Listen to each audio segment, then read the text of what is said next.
Hello दोस्तों, एक बार फिर से हम लोग हैरी पॉटर की जादुई दुनिया episode number 8 final confrontation Harry vs Voldemort की लड़ाई में आ चुके हैं। हैरी धीरे धीरे हॉगवर्ट्स के एक राज भरे कमरे में घुसता है जहां एक बड़ा सा मिरर रखा होता है, मिरर ऑफ इरेस्ड।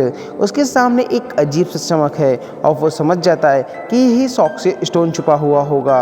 अचानक पीछे से एक आवाज़ आती है, हैरी, मिस्टर पॉटर। ये प्रोफेसर क्वारल था।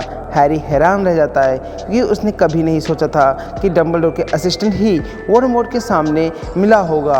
क्वारल उसे कहता है कि स्टोन उससे चाहिए, पर हैरी मना कर देता है। फिर क्वारल अपना टर्बन खोलता है और उसके पीछे वोल्डेमॉर्ट का चेहरा दिखाई देता है, वही अंधेरा जादू का राजा जिससे सब लोग मरते डरते हैं। तो दोस्तों वोल्डेमॉर्ट हैरी से कहता है, स्टोन मुझे दे दो वरना तुम्हारा अंजाम भी तुम्हारे माँ बाप जैसा होगा।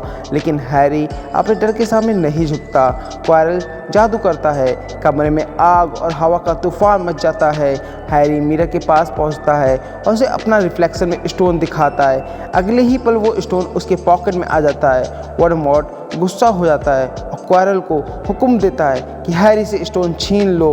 जैसे ही क्वारल हैरी को पकड़ने चलता है, उसका हाथ जलने लगता है, उसका शरीर धुआं देने लगता है और वो दर्द से चिल्लाने लगता है।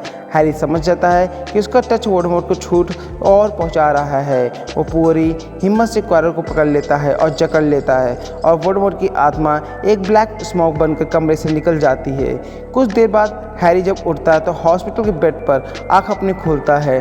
डंबलडोर उससे कहते हैं और उसके पास बैठे होते हैं। डंबलडोर बताते हैं कि स्टोन डिस्ट्रॉय कर दिया गया है ताकि कोई गलत हाथ पर न लगे। हैरी का मन एक ही सवाल करता है, वोल्डेमॉर्ट गया तो नहीं? डंबलडोर मुस्कुराकर कहते हैं, नहीं हैरी, अभी नहीं, पर एक दिन तुम्हारा उससे फिर से सामना होगा। हैरी खिड़की से बाहर देखता है और हॉगवर्ट्स में सूरज चमक रहा होता है और एक नया दिन फिर से शुरुआत की संकेत दे रहा होता है। दोस्तों यह स्टोरी अच्छी लगी हो तो प्लीज़ चैनल को लाइक से सब्सक्राइब करें। मिलते हैं आपसे नेक्स्ट एपिसोड, इसके फाइनल एपिसोड में।